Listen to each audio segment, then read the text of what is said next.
So again, thank you very much, everyone, for joining us here. And sorry, this has taken a little bit longer. We had a small prologue in a different meeting.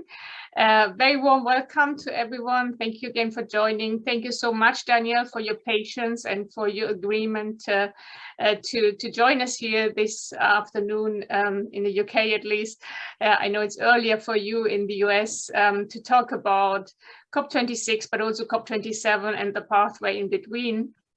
I'm really looking forward to hearing your thoughts on what especially COP27 expectations are now from the perspective of Singapore. Now, Danielle is a very dear friend, and she's also an adjunct senior research fellow at the Center for International Law, the National University of Singapore, where she leads now the climate change law and policy team. And her research interests relate to the interaction between climate change and other disciplines such as trade and investment, human rights, business and financial strategies, and international security. She also hosts the CILA in Conversation series with leading experts discussing key issues and trends that are at the front and center of the climate change conversation. Now, she's concurrently also a visiting researcher at the Asia Pacific Center for Environmental Law at the National University of Singapore and a senior advisor at a boutique strategic consultancy firm. And Danielle has not only experience now in academia, but also experience as in the public sector, experience from Singapore as an international law practitioner. And she was most recently the Deputy Director General at the International Affairs Division of the Singapore Attorney General Chambers, where she oversaw the practice teams for trade and investment, international environment and climate change, international security, including international cyber norms, sanctions and compliance. So a really interesting and highly complicated and technical field. This included advice and representation at international negotiations, including the COP negotiations and meetings within the UNFCCC, as well as advice on and representation in dispute matters. And Danielle was the lead counsel for Singapore in multiple negotiations, including lead counsel in the TPP and CPTPP negotiations. The meeting of the Conference of Parties, she has participated in those for Singapore and took part in the negotiations, especially of the Paris Agreement. And she has served as an elected alternate member of the Implementation and Compliance Committee that is mandated to promote compliance and facilitate the implementation of the Paris Agreement. So best placed to answer questions that I would like to ask you to start off this conversation, and hopefully then some questions from the audience will follow. But I would like to set this off, if I may, with one question. So can you perhaps start off by sharing your perspective on Singapore's position in the COP negotiation process? So given your experience with negotiating on behalf of Singapore as well, your insights would offer, I think, an interesting perspective to the audience today on the role that smaller states play in the COP discussions. Well, first, thank you very much, Petra, for the very generous introduction, and it's a good afternoon to all colleagues and friends participating from Durham. It's a pleasure to be here. But so I think I'm happy to just start with a little bit of the perspective of how negotiations are typically conducted at COP, because I think from this perhaps may be the inside view that is you don't really read about, and you may not read about in the literature as much. So firstly, I think for those in the audience, typically negotiations, how are they typically naked in COP? Now, of course, each state party are represented by the national delegates, but the substantive interests of parties are traditionally presented via groupings in the COP setting. So say G77 and China, and also in Singapore's case, both G77 and China and the Alliance of Small Island States. So they will caucus before and of course daily during the course of the meetings to establish a common unified negotiating positions. And then the position is then represented by the chair. Now, this obviously does bring some advantages, right? Because there's a safety in numbers, there's strength in numbers. But because there's also a diverse spectrum of members within the larger grouping, like the G77 in China, sometimes the views, if you're in a minority, within that grouping, that there is also a risk that your views may be marginalized, it could be ignored, because that is the nature of consensus in a grouping. So it does create for certain smaller countries, for example, like Singapore, and in fact, for any small countries, in each of these groupings, you need to be very nimble in your approach. In the issues you need to press within the group, and the issues where, well, for the greater good, the unity of the group, you don't press within the group. So this is quite difficult, and this can be very challenging for small states. But that's the nature of negotiations, because you don't have the liberty as much as you have in other kind of multilateral settings, where you can just raise the flag and speak on your own behalf, and give your national statement. You have to be very careful how you do that in that setting. So how does Singapore then, in a small state, how do you then maintain your ability to influence the process? And I think there are a few ways. First, you need to have a very sustained involvement. This is to different COPs.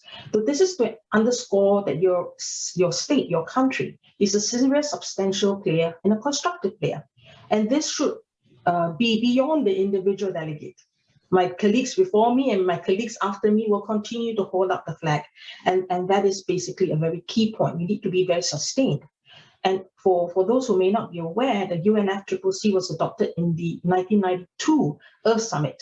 And Singapore's ambassador at large, Tommy Koh, actually chaired the preparatory meeting for the 1992 conference and the main committee. And he played a very key role in drafting this framework convention, the UNFCCC.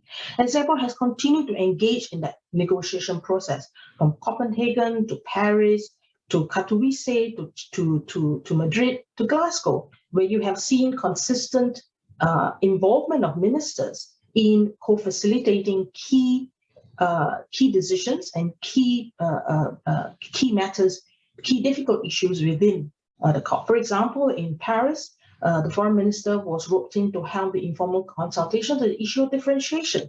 That is, how a country is divided between Annex 1 developed and non-Annex 1 developing countries, with the former expected to take on greater responsibilities.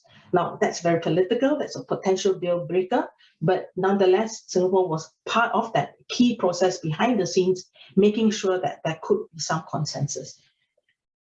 And Katowice, again, Minister Masagos at that time co-facilitated the issue of mitigation.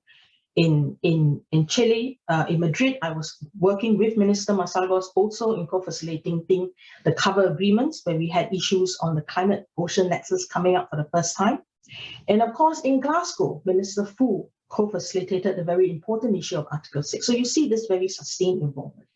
Second, of course, you need to be always ready to take on a constructive bridging role, because what does co-facilitation actually entail? Is it a formal role? What happens behind the scenes? And that is difficult, because as followers of the COP process will be aware, there's traditionally very polarized positions between developed and developing countries on a whole host of issues. Tracing back to the issue of historical responsibility, your ambition level, so on and so forth. So to be a successful and effective co-facilitator, the others must trust you. You must be willing to listen. You must be regarded as being an honest, constructive broker. Be willing to listen, or who be able to see and try and find commonalities or propose innovative consensus. That's not always that easy when the emotions are running very high. So that's you continue to do that over various COPs. That raises your standing and your reputation, and others will continue to come to you to help broker consensus. Third is, of course, maintaining your relevance, your credibility and trust. Credibility and relevance is important. Why? For a small state, especially if you have a very small share of the global emissions, which Singapore does, your views in this context could be irrelevant. It could be marginalized easily, because it's such a small dent you make in the global. So how do you maintain your relevance? How do you maintain your credibility? So you need to do that by continuing to be very active and a very constructive engagement. Show that you have ability to move others along. In the social media speak, you have to be an influencer, right? You have to expand your reach so that others will follow you. They will look at your views. They will think about your views. And this approach is best described by our former Minister of Foreign Affairs, Professor S. Jayakumar, in the title of his book called Be at the Table or Be on the Menu. You don't want to be a prize taker. because so you need to be on the table, you need to be discussing that. And so there are many ways to do so. For example, you present yourself as a credible player, you're committed to the goals of the Paris Agreement, you walk the talk. Your domestic policies, for example, Singapore has progressively ratcheted up the climate ambition pledge from Copenhagen, and to Paris. And in fact, we were one of the first to submit. Singapore was one of the first to submit the updated NDCs and the LBS, long-term long-term low emission strategy, to the UNFCCC in March 2020. And the enhanced NDCs now shows a progressive ratcheting, if you could use that word, in the ambition. And even now, just recently in February, a few months ago, after Glasgow, the minister who reiterated Singapore's strong commitment to tackling climate change, and in fact raised the ambition of achieving net zero by around 2050. So that's much earlier than previously committed, which was sometime second half or as soon as possible. So this is again an ambitious one, given Singapore's limited access to renewable energy. So your domestic action must show it. So not just that, very recent announcement was also the increase in the carbon tax from $5 per ton, Singapore dollars per ton of emissions, to $25 in 2024, then to $45 in 2026, with a view to reaching $50 to $80 per ton. And that's like the highest in Asia and comparable to the rates in Finland, in the EU, ETS, and Ireland. So that show, and that doesn't come without a cost, because clearly your domestic industry will have to do some massive transformation in order to not be economically disadvantaged. So that's a key, basically, to walking the talk. So I talked a little bit about being a constructive bridge builder, honest broker, and that's shown through the involvement in co-facilitation, not just on the minister level, but also at the negotiator level. For example, our delegation had actually also been a co-facilitator, coordinator in the G77 in China grouping on transparency. Discussions, in the recent discussions on common timeframe. I myself was previously, as you mentioned, contributing in the Paris Agreement Implementation and Compliance Committee. So that shows a very consistent approach. And it's not just within the UNFCCC, I mean, beyond it, because obviously the climate governance is not just limited to UNFCCC. There's a lot of climate governance discussion going on. So it could be in ASEAN, because we do have an ASEAN climate grouping as well. So that does show your continued involvement in thought leadership, growing a network and ties. And that's actually a very critical part of the equation. And then combined, of course, with innovative proposals such as involvement in growing the risk insurance, disaster risk insurance facility, working on taxonomy standards, working on regional power grids, things like that, which will be quite important. So that's basically in a nutshell the perspective. If you want, I can share a little bit about the considerations that drive the engagement and what are the key drivers. And I think very briefly, 4 key drivers. One is, of course, the nature of the global climate crisis certainly requires collective action. We can't do it alone. Nobody can do it alone. So it is important, particularly for small states, to be promoting, facilitating, and very much encouraging and being part of the global collective action. Second is the domestic policy imperatives, and that's really the reality. All countries, all governments have to take care of what's happening within their own territory. So you need to identify the position of any country in the negotiations will also be in large part driven by your own assessment of the risks and opportunities presented by climate change for your country, and align that in the international discussion. And that's no different. In fact, whether you're a big country or a small country, it's the same. Of course, there's a science-based approach. Now, of course, the last one, I think increasingly important, is the geopolitical environment, the stability of the international global order, the rule of law, which of course now is being challenged. And I think that poses a big question mark over the momentum and progress on climate action. Thank you so much. That's really interesting. I mean, especially when you say that in order for not just a smaller state, I think that probably applies to all states to maintain a strong position within the negotiations, you have to demonstrate compliance.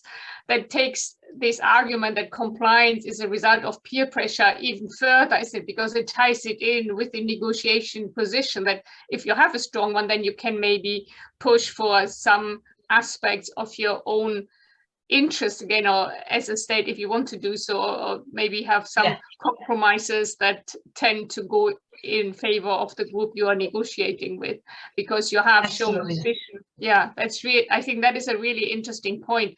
And maybe we can even come back to that. And I also have a question about this co-facilitator role, but I think maybe we can add that and also see what the audience would like to know after this. But maybe if you wanted to, can you shed some more light on these considerations that mainly drive Singapore engagement in the climate change negotiations, specifically now in the run-up to COP27? If you maybe want to tie it in with the policy focus that is now assumed after or in the aftermath of COP26 and in the run-up now to the next conference. Yeah, I mean, I think I'm happy to touch on that.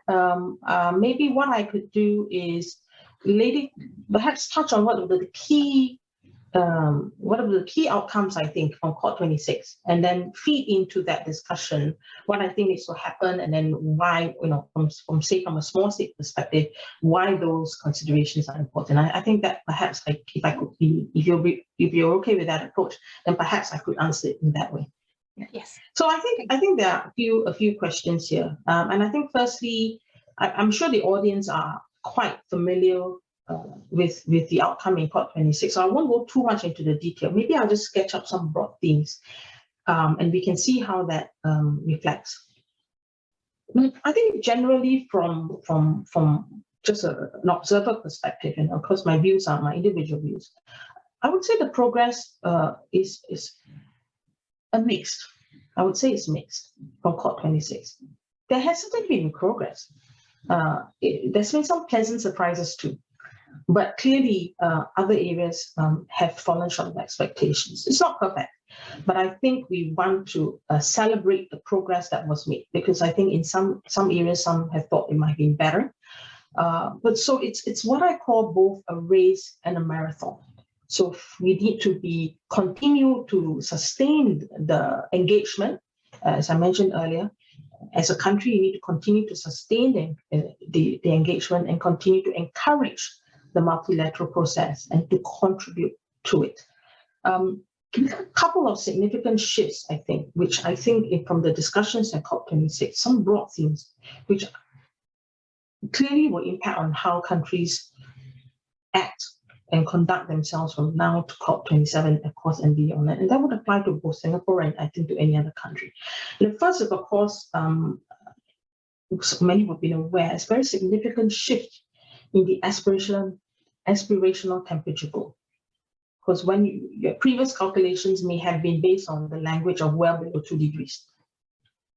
But the covered decisions made it very clear now that 1.5 is a norm. When I use the word norm, I don't mean it as a legal norm. I mean it more loosely as the expectation, so on and so forth. And that, I think, has a lot to do with the science, because the latest IPCC report has illustrated and made it very clear extreme heat events will occur twice as frequently at 1.5, where at 2 degrees, frequency will triple. Now, Singapore is a small island state. We're at the equator.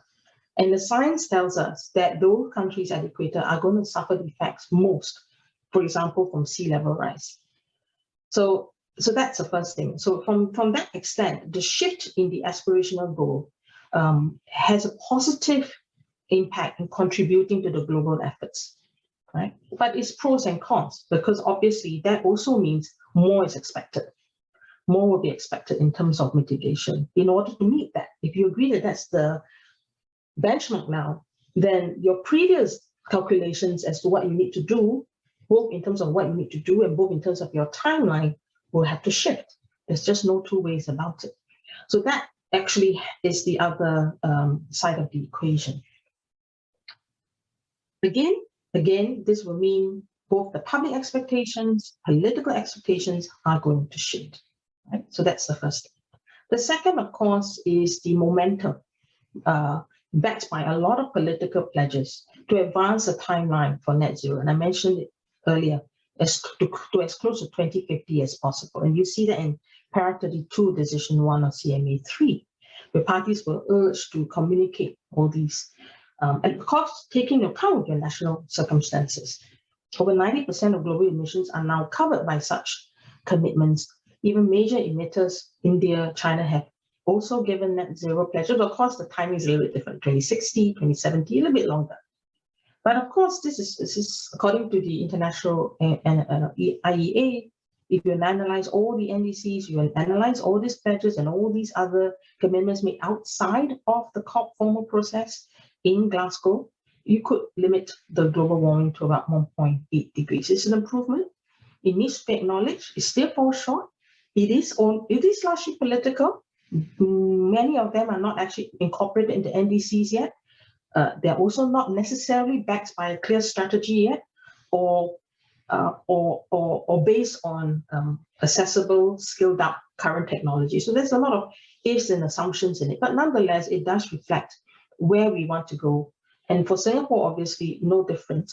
I've mentioned earlier, Minister Fu has, after Glasgow in February, also perhaps in response to this global momentum, global shift, done the same. So that is one thing I wanted to highlight. The third, of course, is the broader focus of the greenhouse gas emissions beyond carbon to other emissions like methane, and that was a big issue in Glasgow, which science-informed science is more damaging. So that's positive in broadening conversation to a more holistic perspective rather than a singular focus on carbon, which could then leave a very dangerous blind spot.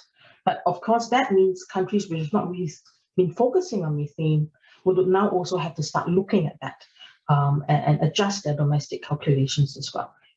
Again, what are the risks? What are the opportunities this brings? Because this could bring opportunities in terms of new technologies that you want to get into, new carbon markets that you want to get into. But because the risk of those issues will be things like having to adjust your infrastructure, having to transform your industry, taking some short-term pain. For example, when we talk about carbon taxes, what you need to do to assist your industries to be able to respond to that imperative. To transform your industry, transform your processes, transform your manufacturing technology to move to green tech. What kind of investment? So again, there's budgetary considerations then that will come in order to support this whole of economy transformation. Now, of course, the fourth thing I wanted to highlight, of course, in view of the very dire cautionary content of the IPCC reports, and most recently came out in February, and we're expecting the Working Group 3 report to come out in June, I believe, or in fact now, they're discussing it now. The raising the ambition of NDCs was then a critical task for COP26. And here, rightly, there have been some criticisms of whether the new updated NDC submitted in the run-up to COP26 was going to be sufficient. And the analysis shows that it probably isn't. So the Glasgow Pact, what it did was to add a whole host of levers to support that wretched mechanism to achieve that heightened ambition. So it talks about requesting, setting up a work program to urgently scale it up. Countries, although they were not required to under Paris Agreement, are now encouraged and requested to strengthen your NDCs before the end of 2022, so before Sharm el-Sheikh as well, in order to achieve that, what I call the shift in the goalpost to 1.5. There's going to be now annual high-level ministerial roundtables on the pre-2030 ambition. So in order to keep the political momentum and pressure on. So all these considerations does need to be borne in mind, because clearly the climate priority now for 2022 is to reduce that emissions gap, to keep the 1.5 within reach. What needs to happen between now and COP27? Parties will have to essentially provide quite significantly enhanced offers ahead of the discussion, or rather there will be an expectation to do so, right? But of course, the global climate in Glasgow in November 2021 is quite a different world we face now. The geopolitical environment is quite different. So I want to turn a little bit to that later. And that is going to be a very significant, I believe, a significant consideration. We don't know how that will pan out. But nonetheless, whoever is able to do so will have to continue to engage the domestic public, engage your businesses in order to bring your country and your stakeholders along this journey. So what else do we want to talk about? I suppose we could talk a little bit about the explicit reference to phasing down of unabated coal and phase out. Now, that's of course not so a critical issue for Singapore. We don't really use coal anymore anyway. But as a political signaling, I think it is quite important. And we do need to, I wanted to just flag that. There's a lot of controversy over how it was diluted over the course of the negotiations. But I think what I wanted to flag is that there's no reference to other types of fossil fuels, for example, or is it only to coal? So will this be an aberration because of the nature of coal, because of the lobby group was just not as strong for coal? Or is this going to signal a start of a sectoral expansion to other types of fossil fuel in the future? So that's a big question mark. But of course, there is a real implication of the reference to coal because there are downstream implications, for example, in terms of investment financing for coal projects, and where financial centers around the world, including Singapore, will have to bear that in mind, because clearly, if coal is not a good investment, then there must be some downstream impacts on how your financial institutions respond to this environment. So that's critical. But I do want also to draw one last attention, which is the second part of that operative provision of that operative paragraph, to see what that means in practice, because the second part of that paragraph talks about providing targeted support to the poorest and most vulnerable in line with national circumstances, and recognizing the need for support towards a just transition. That's important, obviously, because that has been one of the toxic problems and complaints that, focuses all on mitigation, but there's very little focus on the support for that. And I think there are some promising signs. How would we assist countries? How would a country like India be able to move out and phase out or phase down coal, for example? Because India has always argued that it does not bear historical responsibility and should not be penalized. Well, I think there's some possibility here. I mean, we saw agreements, in the case of South Africa, for example, there was an agreement to wean South Africa of coal. There's an 8.5 billion pledge to South Africa made by US, Britain, EU, and other countries. And that could be a template for future commitments. They provide greater accountability. So in exchange, South Africa has agreed to decarbonize its coal-dependent power sector while protecting the livelihoods of over 100,000 people who work in this industry. So this will be an interesting sandbox pilot, I think. And if it works, it's a great model for financing decarbonization in others. And that's where, could be not necessarily in coal, but it could certainly be the one possible area where countries could play a part, and you could have some possible template, not just for coal, but for perhaps other types of energy sources. Of course, completion of the Paris Rulebook was an important part of this process, although some work remains. I would just highlight maybe a few. Article 6 on carbon markets was failed a few times, and the success of COP was actually hinged a lot on whether you could get an agreement on Article 6, and I'm glad that there was an agreement. You cannot please everybody, but what I would take away is that there is now finally a concrete agreement on the international carbon framework. We can now get it off the ground. Why is this important? Why is this important also for Singapore? Like many, Singapore, and in fact many NDCs, if you look at it, have cited reliance on the carbon market to fully meet the NDC pledges. So you need a functioning carbon market for that to take place, right? in order to meet your pledges. So that's necessary then to operationalize the carbon markets and hopefully generate real reductions at lower costs. It's important to create this transparent system. This is again also an opportunity to get involved in the carbon trading market, for instance, in the carbon services market. And perhaps a little bit later, I can share that some of these have taken on. We have a carbon CIX, which is a carbon impact exchange, which is actually a carbon trading market, transparent market that has been set up in Singapore to really take part in this carbon market. So this is where I see an opportunity as well for countries to participate. And of course, you asked me a little bit about Singapore's perspective. Yeah, this is one example of an opportunity. There are risks, but this is one example of the opportunity. Perhaps in the question, we can go into the details of Article 6, but I don't propose to do that here.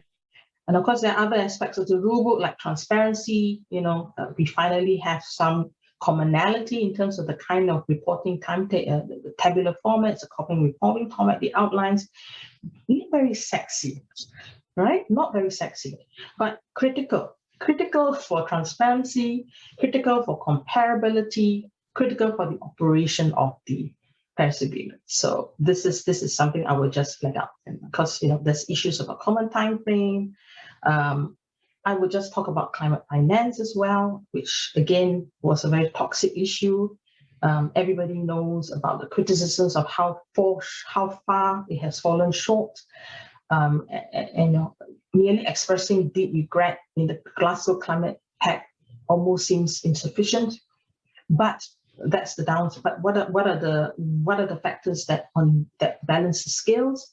Is of course now we have pledges on the outside of the formal COP process. The Climate Pact itself urges developed countries to fully deliver on the goal, to double for financing for adaptation, so on and so forth. So it remains on the table. Between now and Sharm el-Sheikh, a lot has to be done to meet that. There's got to be some clear, sustainable, genuine strategic pathways to achieve that. Otherwise, it will be, again, unfortunately, viewed as just talk. And it threatens to poison the well, because it will then deepen the mistrust, it will deepen the discord. Commentators have already pointed to this as a very clear example of institutionalized unfairness and inequity in the Paris Agreement regime. So this has got to be addressed, and it needs to be addressed. And I have some confidence that at least in COP27 and 28, which are now going to be held in developing countries, this issue will be addressed in a more substantive manner. That's one thing I wanted to just flag up as well. Global goal of adaptation was again another key ask of developing countries to address the imbalance between mitigation and adaptation. And adaptation is not cheap. I mean, if you look at it, for Singapore, as I mentioned, we're a small island surrounded by water with risk of sea level rise. And the projections of the amount of money that has to be invested to protect Singapore against sea level rise is astounding. You have to building with holders, whether you build levees, a lot of geoengineering has to be put in place to protect the country against sea level rise. The cost is astonishing. And so this is really a key ask for developing countries to address this imbalance, and this is critical. And from a broader perspective, I think it's also important that for Singapore to see this balance in the from my personal view, I think that I do want to see some more balance in this focus on both mitigation and adaptation. And of course, when we talk about adaptation, we can't avoid talking about loss and damage, which was again another very toxic issue. The harms caused by climate change, which are irreversible, impossible to adapt to. Very slow process. It was first raised and entered the agenda in 1991 when the Alliance of Small Island States talked about a mechanism to compensate. And over time, more vulnerable countries realized that, yes, the changes wrought by climate change is beyond the capacity to mitigate. And so what can be done about this? And this is what I call a slow burn, right? we saw the Warsaw International Mechanism established 2013. We saw the Santiago Network on loss and damage established in 2019. And then in Glasgow, there was a lot of demands for a dedicated financial fund facility to address issues of loss and damage. But of course, this is going to be difficult, right? Because there are obviously it's going to be allergic to their countries to have any suggestions of liability or reparations. And of course, there was a prior agreement in the decision text on this not being a ground for compensation. So the issue we see now is being reframed as financing for adaptation for loss and damage, rather than liability and compensation. But again, it doesn't get away from the same underlying allergy. So the issue has to be approached very delicately because there is this prior decision. And so we need to be able to make sure that the concerns are addressed, but also making sure that we are true and consistent with previous agreements. So how can this be done? And this is going to be one of the challenging issues coming up. That has to be addressed. But no doubt, I think others do recognize it is an urgent problem. And so how do we address this trust deficit? How do we address this cynicism? How do we seek concrete engagement? There's some early signs. Scotland, actually unilaterally pledged £2 million for loss and damage finance. Belgian province of Wallonia followed up. Other foundations followed up. Next year in COP27 in Egypt, many already expect this to be a loss and damage COP. And we can expect some pressure on developed countries to come with a mandate to negotiate this issue. The pressure will only continue to increase. And this pressure will again ratchet it up when we look at the IPCC 6 report that was released in February of this year, Working Group 2 on climate impacts and vulnerability. The economic and social costs of climate impacts are just going to get worse. So adaptation is going to be high priority. And the approach is going to be quite important. Yeah, moving beyond the rhetoric to the nuts and bolts is what I think will be quite important. In the interest of time, I will not really move too much of the others. Perhaps I can leave that for the Q&A. I just wanted to flag two. One is the emergence of parallel tracks in initiatives outside the COP track. And when we see the influence of the presidency in charting the direction, in bringing forward initiatives across many areas, from financing to oil and gas alliance, to the aviation, to forest, to methane, to green shipping. I mean, the list goes on. There was just so many.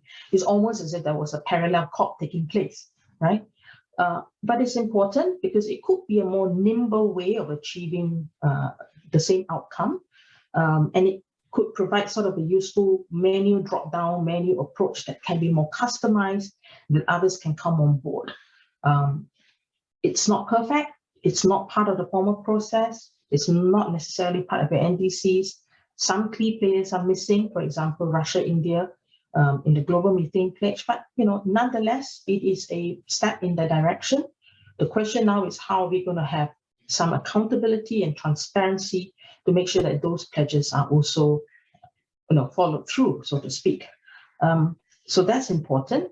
And in that process, we also saw the participation of non-state actors like local authorities, private sector, civil society, cities, whose involvement is actually necessary to deliver on climate action. So that's important.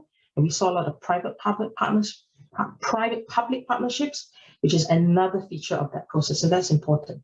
But there is a wrinkle to that, in the sense that although it is wonderful that there are so many plurilateral processes, we also need to bear in mind that you need to not forget this question of inclusivity, right? We don't, as well as you have many, many tracks, it is also important that this is managed carefully and sensitively, used more as a pace setter to encourage others to come along, and not evolve into a situation where a few then set the standards for the rest. And I think we have to be careful how this is approached. as in all things, there's good and there's negative. We just need to make sure that they are carefully considered. Last point, it's a point I think has not really featured significantly in the post-COP analysis so far, at least on my reading, and that's the health climate nexus. I just wanted to briefly mention that because in COP26, we did see a very historic engagement by the global health community, no doubt precipitated in large part also by the COVID-19 global health emergency. And there's a known link between the climate crisis and the public health. And perhaps this has not played out as much in previous COPs, but I do think this is going to issue that's going to feature more. Particularly, this is also the time where we know that the WHO is negotiating the pandemic treaty as well. And I just wanted to flag this out because in this health climate nexus has been sporadically but not comprehensively referenced in previous COPs. We saw bits of that, in 1996, COP2 Geneva was the first to address this issue, declaring that the adverse effects on climate change on human health were potentially irreversible. And Decision 5 of CP7 noted the importance of health in the global climate change policy, and so on and so forth. So we see glimpses of this, and I think we will probably see more of this going forward. Decision 1 of CP21, for example, contained multiple references to health, and the importance of health, and so on and so forth. So I wanted to flag this out because I think the right to health outlined in the preamble to Paris Agreement had its most visible role yet in COP, and that was in Glasgow last year. And it was part of the presidency portfolio as well. We saw a global health program initiative led by the UK, to bring sort of a net zero national health service sort of a commitment as well. And even the UNFCCC Secretariat, Executive Secretary spoke on the need for more action in the healthcare sector in her closing plenary speech. So I think we will have to, I wanted to flag this because I think this could be an issue that we will see more visibility on in future COPs. Thank you very much for these absolutely fascinating insights and your analysis as well. It's really interesting to hear this. I've got a question, but I will rest it for the moment because we've got two great colleagues actually still in the audience here who have asked a question. So Smith Atsubika has a question, and he's asking, what is your view on assets drowning in climate financing for developing countries that depend on resource rent from fossil fuel? How do we achieve the anticipated carbon reduction when nations are not meeting their financial obligations? Thank you for your question. I think this is an important question. And I think this is where perhaps we could see some nuancing in the conversation in COP27 and COP28, because those, the Gulf, the Gulf Cooperation Council countries, clearly, as you're aware, they do depend on fossil fuel, natural gas, for example. Egypt has a huge natural gas supplies as a key component of their economy. So in terms of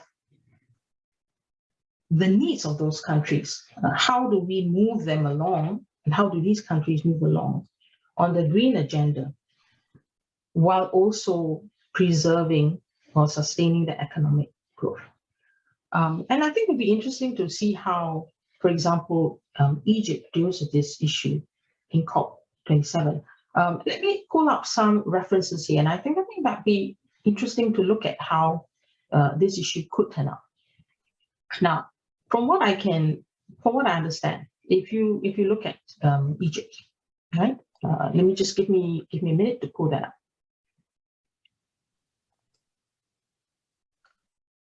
Now, as I mentioned earlier, COP27 and 28 are going to be held in the MENA region. And I think this is going to have some impact on the focus. And this goes directly to your question.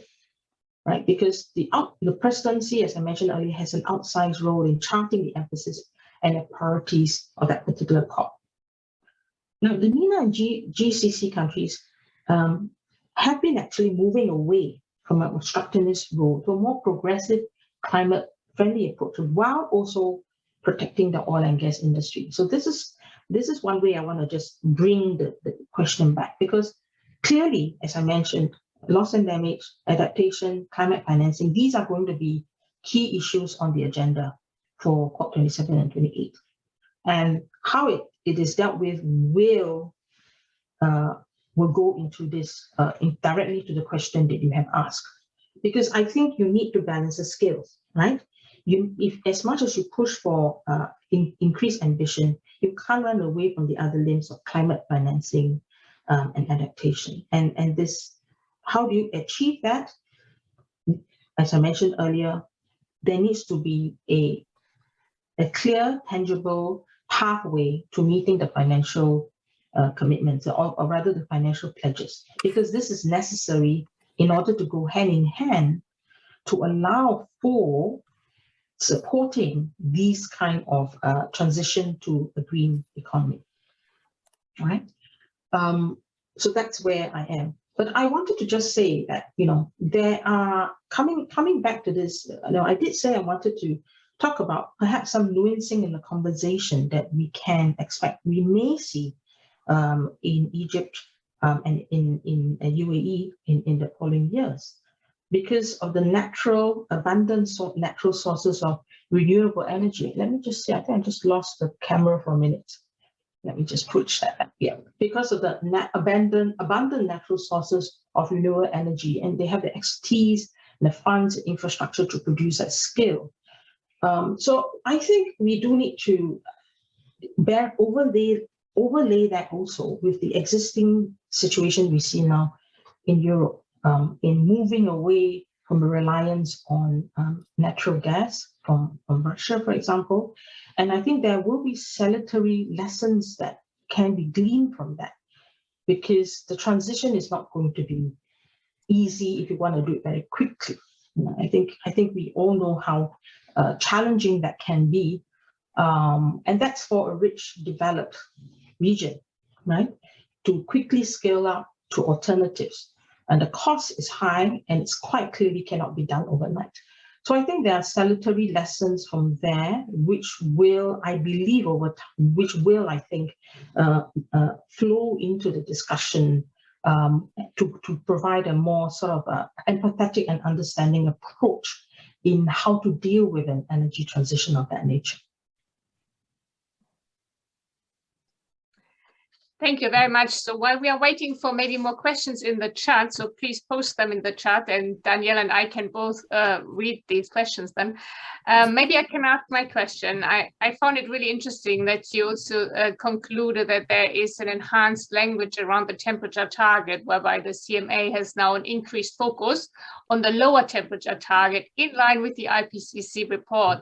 And I think that's quite distinct and quite significant, given that the 2018 IPCC special report was only very reluctantly taken on board at COP24. Yeah, it was only the timely completion, so there was a huge political issue around the reception of the report. So I think we are miles ahead in that sense, in terms of confirming the science. There's also, I think, and I fully agree with the analysis that this is almost like a norm, a tighter norm on a temperature target that is emerging. Now, in terms of the language, I think somebody maybe is, okay. I think in terms of the language around the NDC timeframe, I think there's also apparently a tightening of the language, which could be interpreted as, if states now by CMA 4, that this year have to, by the very latest, submit new NDCs. And some have said immediately, this is now a yearly exercise. Each year states have to submit new NDCs. Do you agree with that? Do you think we can go that far, that maybe this 2025 timescale now has been cut short, and already this year, or maybe at COP28, then states will have to submit new NDCs? I think there's a difference here between, I suppose, the legal obligation, legal norm, and a political expectation and peer pressure. I mean, certainly these discussions, the COP decisions, and even the language in which the COP decision is written, right? It's still request, encourage, exhortatory. It's not an obligation, and I don't think anybody expects or views it as such. But that's only half the story, because in an area like climate change, there is a lot of political pressure, both domestic and international. And I think that will have a significant impact on countries' policy considerations. And you're quite right. I think, from the initial skepticism or reluctance to bring in the IPCC analysis and conclusions, we have seen obviously a sea change where countries are more comfortable, have more confidence in what is reported in the IPCC, either that they've taken that on board, they have perhaps cross-checked with their own internal analysis as well, and the science is there, and policy decision making has to be grounded on rational grounds, and science is a rational ground. So we do see that, but of course, coming back to your question, is it going too far to say that there is now a new legal norm? Then yes, I think it's going too far to say that. There's certainly going to be increased pressure, and in the forum like climate change, it may not actually be that impactful or significant at the end of the day to distinguish that in your conversations with your counterparts. I think it's going to be one of those issues that's going to be quite difficult, not impossible. You can still say that you're still able to put that as a legal argument, but I think the conversation would have moved on to a more political, a more public, media, public attention, civil society sort of focus as well. And for countries which are really vulnerable to climate change, I think there will probably be less shift given to legal arguments. Legal arguments are going to be very important, and I think, as I said, rule of law is important. But I think we need to be very careful and to be very realistic about the distinction. But in real terms, or which consideration is going to be more impactful for the government of the day in terms of their decision making. Yeah, thank you very much. That probably then comes down to the initial argument that you highlighted, whereby a state that wants to have a very strong position in the negotiations is well advised to go ahead and comply with even the not so legal and not so enforceable rules. And that could well apply to these NDCs, couldn't it? If we say that, a state that has updated the NDC and is fully on track and takes the lead on that matter might have more influence. Yes, I mean, certainly, I think so. But let's not forget that the focus has to be balanced, right? I mean, there was a lot of discussion in COP about the imbalance. So the focus needs to be balanced. You can't be just talking about mitigation. You do need to also talk about adaptation. You do need to talk about climate finance.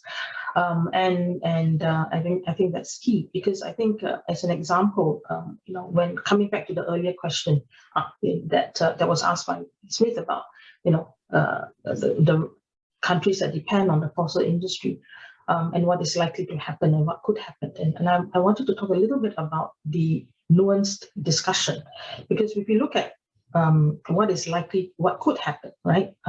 Countries like Egypt are really a net energy exporter for the first time for LNG. So, it's going to be a key part of the economy. So the discussion we also need to talk about, we talk about mitigation, we also need to talk about, we can expect some discussion about carbon energy diversification. So not just phase out, but energy diversification. How do we use transitional fuels like LNG? We have a carbon footprint. How do we allow that? How do we use that? Because it may be unavoidable, even for Europe. You can't just switch out from gas overnight, right? It's unavoidable. So the focus needs to be quite realistic and practical. How do we reduce the carbon footprint? How do we increase energy efficiency? How do we have technology in terms of the greener processes, greener processing? How do we have technologies, solution-oriented approach? How do we have technologies like carbon capture to remove carbon from the atmosphere, right? Again, it is not realistic, I think, that everyone can just switch out from fossil fuel tomorrow. It's not possible. But does that mean we don't do it at all? Or does that, what do we do in the interim?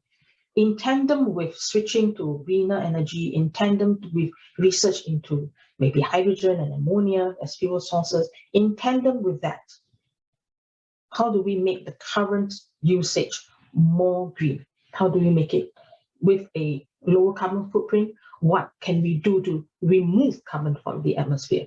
I believe that probably will be more discussion around that. Yeah, thank you very much, Danielle. I think certainly the stakes are very high for Egypt, and it's not an easy task that they are assuming, after thinking that maybe COP26 was already facing difficulties at the end of this pandemic or even in the middle of the pandemic, but now we are in the middle of a geopolitical crisis, and maybe that makes things even by many times more complicated. So that's probably already the topic for our next session. we could continue this discussion, and also the discussion on Article 6. I think that would be very interesting. So there are various points that would be worth to pick out and to discuss in more detail, and it would be a real pleasure to do that. So maybe that is some planning that we can start now, Danielle. But in the interest of time, even though we had now the full hour, even though we started a little bit later, I'm really grateful for your time and for your patience and technical assistance, and also we lost a few candidates, I think, when we moved from one meeting to the other, but I'm sure they can look at the recording if we make it available. We had more in the other meetings, so apologies again that this has happened. It's the first time in 26 months, but it was a great pleasure to have you, and thank you so much for your very insightful comments and analysis. Thank you. It's a pleasure. It's a pleasure. It's a pity we didn't have more time. There's so much more to talk about. I'm always happy to continue our discussion on another day, because I think just the geopolitical issue itself is a major challenge. When you have worsening US-China ties were not great going to Glasgow, but we saw a glimmer of hope with the US-China joint announcement in the last days of the agreement of the COP, which was so encouraging, which changed the atmosphere. But since then, it has worsened. We've got this war going on.